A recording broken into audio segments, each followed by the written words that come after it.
Bonjour, bonsoir et dépend dans la herbe dans la vidéo. Oyo Bolandango, Happy New Year, bonne année, bonne fête. Naïka Kokouragé Moutomoko, tous les 1er janvier 2019. Anzamba Bateli Biso, Toko Bilelo le 1er. Et on a le Banamoutomoko, on a lelo. Ozangi makozang malobate ya Olbananzambe, merci parce que nzamba abateli yo, abateli libota no abateli soto na yo. Atakutu maramba pase kwa komela on a 2018, makambo oyo elelisaki motema na yo kokai kokomela on a 2018, mais ba kenzamba tikaki yote, ne bible bana biso na circonstance nyos, to remercier nzambe. Nzambe moko ayebi pourquoi tike makambo wana ekomela yo yango ko décourager te na problème ekokai kokoma na 2018 mambo elisa ko na 2018 na 2019 elisa yo te. 2019 eza année ya bonheur, année ya prospérité, année oyo nzambe otambola na yo asalelo ya minene ya okamwa oko sentir de fois comment na posa ke otika o give up otiko bike non na kokasute nzamba ngozo sala te, nzamba ngozo kate prière na ngezo komate yeba ke nyonso bibebi ke nzamba okalibondela no ayebi prière no ekomaki yango la mandi bala mutu mo 2019 prophétiser pour na yo na vie na moko a déclarer malba kitoko pour na vie na moko pour ekokisama simba rondima na yo continuer foi na yo ndeza eza a weapon oyo ko longela makambo ekwesa ko na 2018 yango okolonga ona 2019 kobanga te nzamba na contrôle ya nyonso tu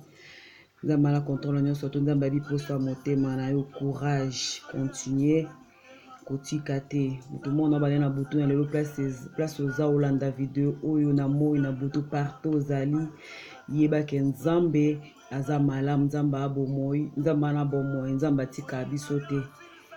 atika jamais. Bible bina biso est-ce que nature ezo conseiller biso te soki biso ba parents mokilo toza méchant tozo koka ko pesa bana biso o ba osenga biso a combien de fois nzamba pesa biso te oyo posa mitema na biso ezo senga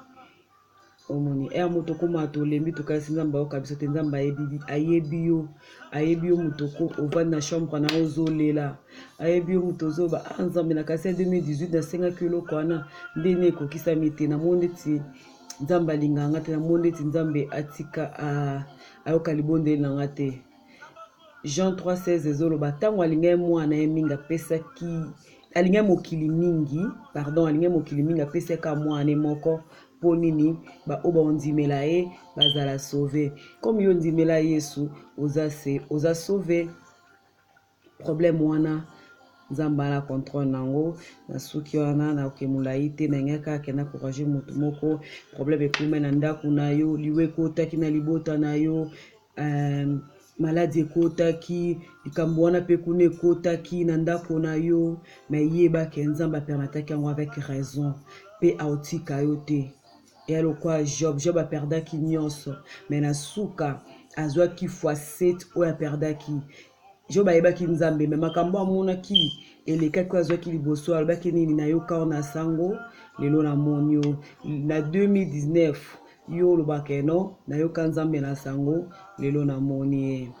Merci bandeko balandi video ya mokie eka message moko ya mokie pe na bandi sus ko senga bandi ko pesa ba remerciement na nga la mama pasteur na nga papa pasteur na nga bakadra biso na Dig Istam nzamba pambola bango na remercier sœur na nga mami Sendeke nzamba pambola ye na couple na ye nzamba pambola libota bana na nzambe nyonso pambola sœur na nga ya Patricia otozali na Dig nzamba pambola membre nyonso to ya Dig nzamba pambola membre nyonso ya corps du Christ apambola bana nyonso to ya nzambe kimia na nzambe eza na biso chaque jour banda ko déclarer banda ko prophétiser pour na yo moko ba makambo elisa nga na 2018 et elisa nga suti na 2019 otambola na nzambe projet oza nango olingo sala